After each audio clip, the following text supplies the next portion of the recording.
Yo soy Juan Fernando Londoño Echeverri, descendiente de los fundadores de este monumento.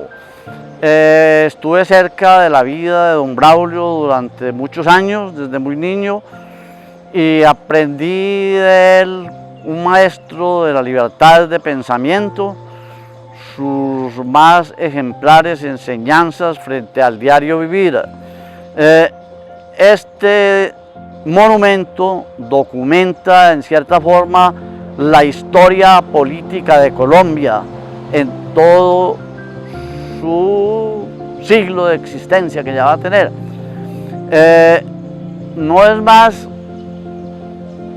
que un monumento no solo para enterrar gente que lo escoge sin diferencia de credo, de raza, de origen, sino un monumento para pensar, para sentir, para disentir, para cuestionar la vida, ¿sí?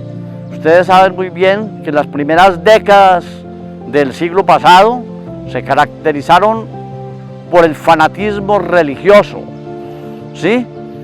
Y la arbitrariedad política. Entonces en este municipio se dio el caso de seres humanos que morían y como no profesaban la religión católica, tenían que correr con una suerte muy difícil, como la que le tocó a don Valerio Londoño, que murió en su vereda La Concha, contradictor del padre Pinzón. Lo trajeron a enterrar al cementerio de Circasia y le negaron la sepultura.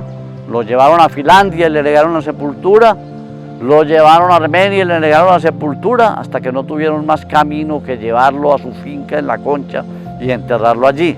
A lo que el párroco del municipio telegrafió a las autoridades diciendo que estaba contaminando las aguas. Trajeron toda su familia de manera afrentosa, de manera espantosa, y los colocaron en la cárcel. Eso dio lugar, ese fue el florero de Llorente que dio lugar al nacimiento de esta obra, ¿sí? El acontecimiento empezó desde 1928-29, pero como era una época de intolerancia,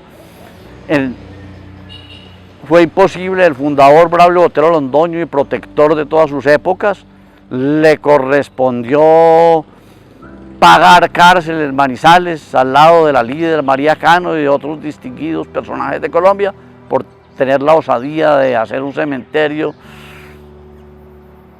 que no tuviera la aceptación de la iglesia, que era la única autorizada para administrar cementerios en Colombia.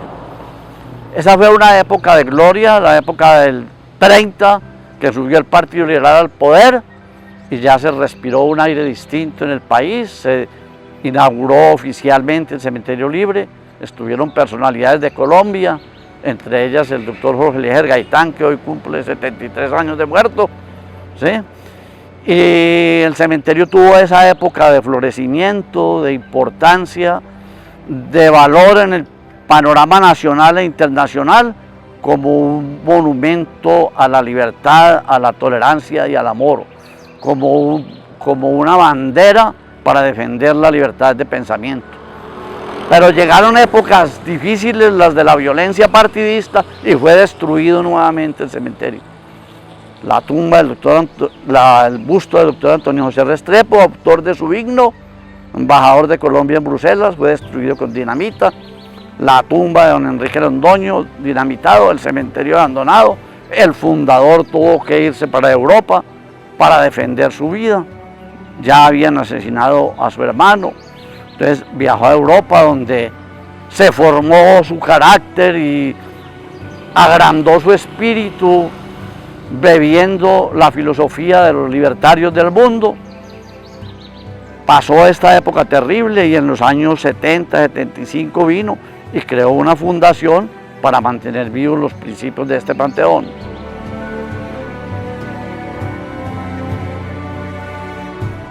Pues si recorremos las tumbas del Cementerio Libre una por una, todas tienen su historia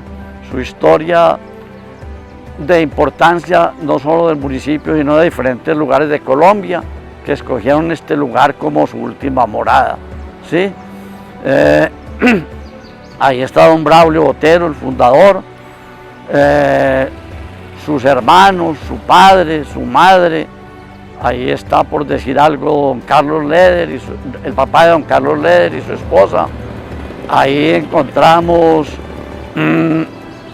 personajes de Circasia de todo índole, el exalcalde Jesús Urrea Parra, el exalcalde Emiliano Londoño. Podríamos visitar tumba por tumba y les cuento que todas tienen su historia en particular.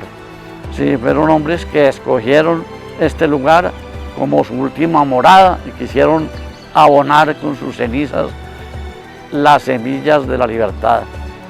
Esta es la historia del Panteón Circasiano, cementerio libre, un lugar ajeno a toda religión, pero abierto generosamente a quien quiera hacer uso de él. Pásela bien.